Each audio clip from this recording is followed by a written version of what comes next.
Welcome to Day 49 of the Bible in a Year podcast. Our reading today is Numbers chapter 21 through chapter 23. We hope you enjoy today's reading. When the Canaanite, the king of Arad, who lived in the Negeb, heard that Israel was coming by the way of Atharim, he fought against Israel and took some of them captive. And Israel vowed a vow to the Lord and said, "If you will indeed give this people into my hand, then I will devote their cities to destruction." And the Lord heeded the voice of Israel and gave over the Canaanites, and they devoted them and their cities to destruction. So the name of the place was called Hormah. From Mount Hor, they set out by the way to the Red Sea, to go around the land of Edom. And the people became impatient on the way, and the people spoke against God and against Moses. "Why have you brought us up out of Egypt to die in the wilderness? For there is no food and no water, and we loathe this worthless food." Then the Lord sent fiery serpents among the people, and they bit the people, so that many people of Israel died. And the people came to Moses and said, "We have sinned, for we have spoken against the Lord and against you. Pray to the Lord that he take away the serpents from us." So Moses prayed for the people, and the Lord said to Moses, "Make a fiery serpent and set it on a pole, and everyone who is bitten, when he sees it, shall live." So Moses made a bronze serpent and set it on a pole, and if a serpent bit anyone, he would look at the bronze serpent and live. And the people of Israel set out and camped in Oboth. And they set out from Oboth and camped at Abarim, in the wilderness that is opposite Moab, toward the sunrise. From there they set out and camped in the valley of Zered. From there they set out and camped on the other side of the Arnon, which is in the wilderness that extends from the border of the Amorites. For the Arnon is the border of Moab, between Moab and the Amorites. Therefore it is said in the book of the wars of the Lord, Wahab in Suphah, and the valleys of the Arnon, and the slope of the valleys that extends to the seat of Ar, and leans to the border of Moab. And from there they continued to Beer, that is the well of which the Lord said to Moses, "Gather the people together, so that I may give them water." Then Israel sang this song, "Spring up, O well, sing to it, the well that the princes made, that the nobles of the people dug with the scepter and with their staffs." And from the wilderness they went on to Mattanah, and from Mattanah to Nahaliel, and from Nahaliel to Bamoth, and from Bamoth to the valley lying in the region of Moab by the top of Pisgah that looks down on the desert.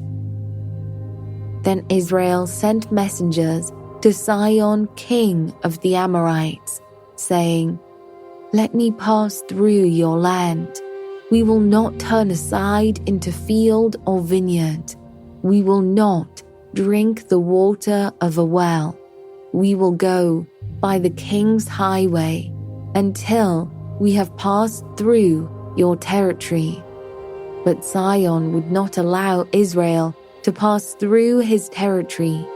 He gathered all his people together and went out against Israel to the wilderness, and came to Jahaz and fought against Israel.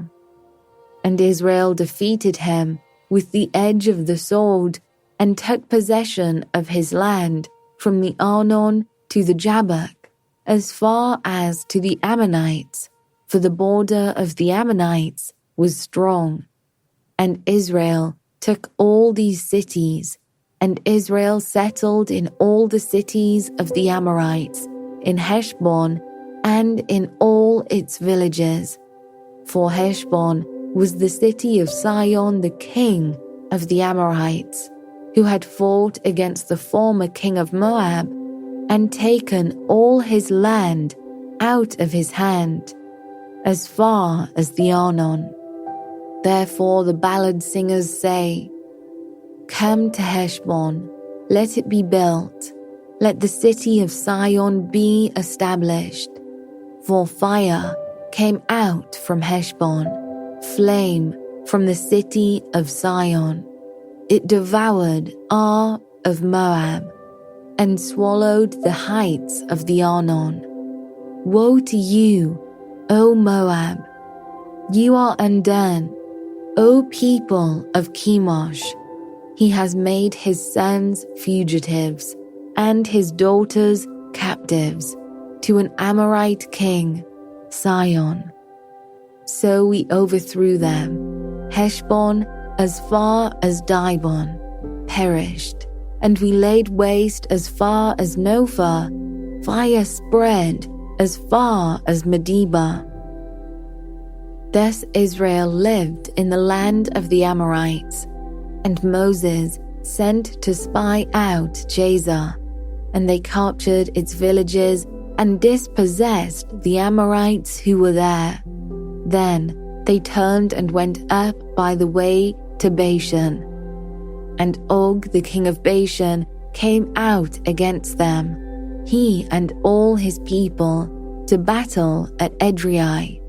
But the Lord said to Moses, "Do not fear him, for I have given him into your hand, and all his people, and his land.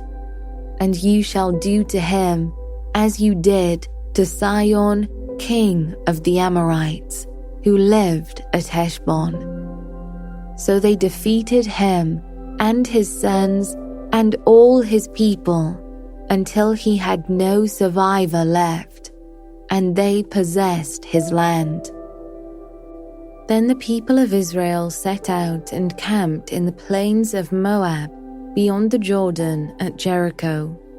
And Balak the son of Zippor saw all that Israel had done to the Amorites, and Moab was in great dread of the people, because they were many. Moab was overcome with fear of the people of Israel, and Moab said to the elders of Midian, "This horde will now lick up all that is around us, as the ox licks up the grass of the field." So Balak, the son of Zippor, who was king of Moab at that time, sent messengers to Balaam, the son of Beor, at Pethor, which is near the river in the land of the people of Amor, to call him, saying, "Behold, a people has come out of Egypt. They cover the face of the earth, and they are dwelling opposite me. Come now, curse this people for me, since they are too mighty for me. Perhaps I shall be able to defeat them and drive them from the land. For I know that he whom you bless is blessed, and he whom you curse is cursed." So the elders of Moab and the elders of Midian departed with the fees for divination in their hand. And they came to Balaam and gave him Balak's message. And he said to them, "Lodge here tonight, and I will bring back word to you, as the Lord speaks to me." So the princes of Moab stayed with Balaam, and God came to Balaam and said, "Who are these men with you?" And Balaam said to God, "Balak the son of Zippor, king of Moab, has sent to me, saying, Behold, a people has come out of Egypt, and it covers the face of the earth. Now come, curse them for me. Perhaps I shall be able to fight against them and drive them out." God said to Balaam, "You shall not go with them. You shall not curse the people, for they are blessed." So Balaam rose in the morning and said to the princes of Balak, "Go to your own land, for the Lord has refused to let me go with you." So the princes of Moab rose and went to Balak and said, "Balaam refuses to come with us." Once again Balak sent princes, more in number and more honorable than these, and they came to Balaam and said to him, "Thus says Balak the son of Zippor, let nothing hinder you from coming to me, for I will surely do you great honor, and whatever you say to me I will do. Come, curse this people for me." But Balaam answered and said to the servants of Balak, "Though Balak were to give me his house full of silver and gold, I could not go beyond the command of the Lord my God to do less or more. So you, too, please stay here tonight, that I may know what more the Lord will say to me." And God came to Balaam at night and said to him, "If the men have come to call you, rise, go with them, but only do what I tell you." So Balaam rose in the morning and saddled his donkey and went with the princes of Moab. But God's anger was kindled because he went, and the angel of the Lord took his stand in the way as his adversary. Now he was riding on the donkey, and his 2 servants were with him. And the donkey saw the angel of the Lord standing in the road, with a drawn sword in his hand. And the donkey turned aside out of the road and went into the field. And Balaam struck the donkey to turn her into the road. Then the angel of the Lord stood in a narrow path between the vineyards, with a wall on either side. And when the donkey saw the angel of the Lord, she pushed against the wall and pressed Balaam's foot against the wall, so he struck her again. Then the angel of the Lord went ahead and stood in a narrow place, where there was no way to turn either to the right or to the left. When the donkey saw the angel of the Lord, she lay down under Balaam, and Balaam's anger was kindled, and he struck the donkey with his staff. Then the Lord opened the mouth of the donkey, and she said to Balaam, "What have I done to you, that you have struck me these 3 times?" And Balaam said to the donkey, "Because you have made a fool of me. I wish I had a sword in my hand, for then I would kill you." And the donkey said to Balaam, "Am I not your donkey, on which you have ridden all your life long to this day?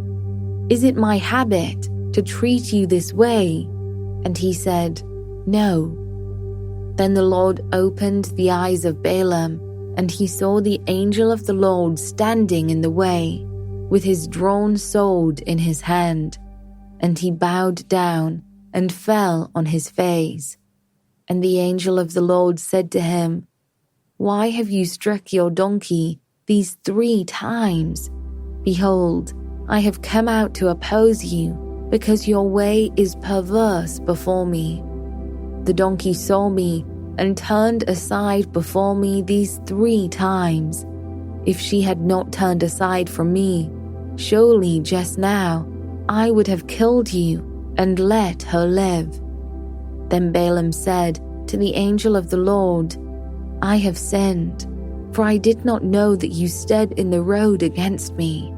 Now therefore, if it is evil in your sight, I will turn back." And the angel of the Lord said to Balaam, "Go with the men, but speak only the word that I tell you." So Balaam went on with the princes of Balak. When Balak heard that Balaam had come, he went out to meet him at the city of Moab, on the border formed by the Arnon, at the extremity of the border. And Balak said to Balaam, "Did I not send to you to call you? Why did you not come to me? Am I not able to honor you?" Balaam said to Balak, "Behold, I have come to you. Have I now any power of my own to speak anything? The word that God puts in my mouth, that must I speak." Then Balaam went with Balak, and they came to Kiriath-Huzoth, and Balak sacrificed oxen and sheep, and sent for Balaam and for the princes who were with him. And in the morning Balak took Balaam and brought him up to Bamoth Baal, and from there he saw a fraction of the people. And Balaam said to Balak, "Build for me here 7 altars, and prepare for me here 7 bulls and 7 rams." Balak did as Balaam had said, and Balak and Balaam offered on each altar a bull and a ram. And Balaam said to Balak, "Stand beside your burnt offering, and I will go. Perhaps the Lord will come to meet me, and whatever he shows me, I will tell you." And he went to a bare height, and God met Balaam. And Balaam said to him, "I have arranged the 7 altars, and I have offered on each altar a bull and a ram." And the Lord put a word in Balaam's mouth and said, "Return to Balak, and this you shall speak." And he returned to him, and behold, he and all the princes of Moab were standing beside his burnt offering. And Balaam took up his discourse and said, "From Aram Balak has brought me, the king of Moab from the eastern mountains. Come, curse Jacob for me, and come, denounce Israel. How can I curse whom God has not cursed? How can I denounce whom the Lord has not denounced? For from the top of the crags I see him, from the hills I behold him. Behold, a people dwelling alone, and not counting itself among the nations. Who can count the dust of Jacob, or number the 4th part of Israel? Let me die the death of the upright, and let my end be like his." And Balak said to Balaam, "What have you done to me? I took you to curse my enemies, and behold, you have done nothing but bless them." And he answered and said, "Must I not take care to speak what the Lord puts in my mouth?" And Balak said to him, "Please come with me to another place, from which you may see them. You shall see only a fraction of them, and shall not see them all.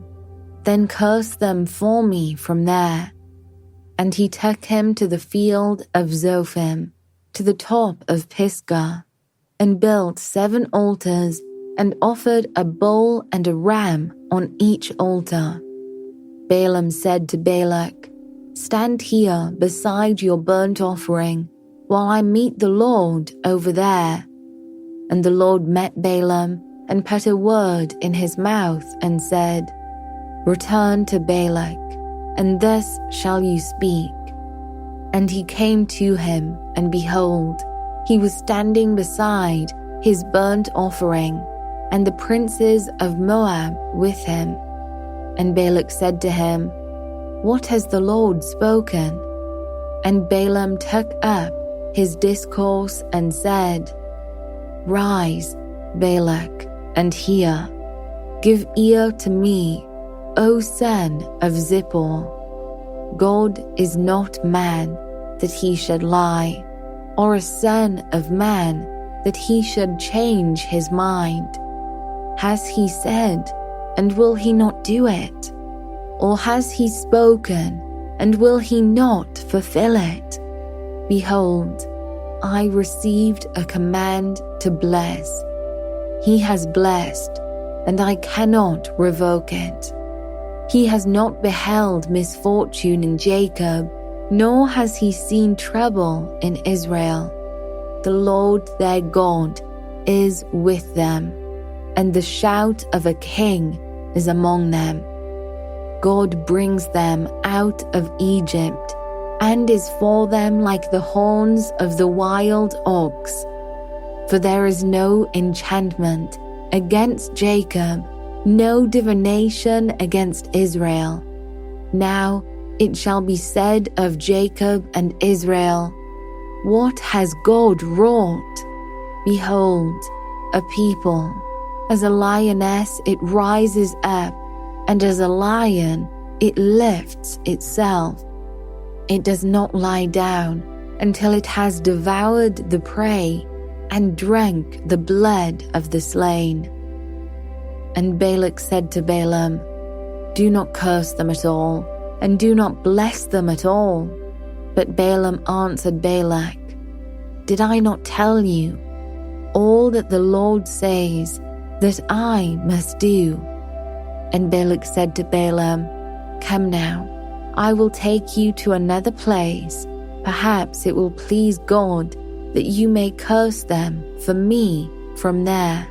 So Balak took Balaam to the top of Peor, which overlooks the desert. And Balaam said to Balak, build for me here 7 altars, and prepare for me here 7 bulls and 7 rams. And Balak did as Balaam had said, and offered a bull and a ram on each altar.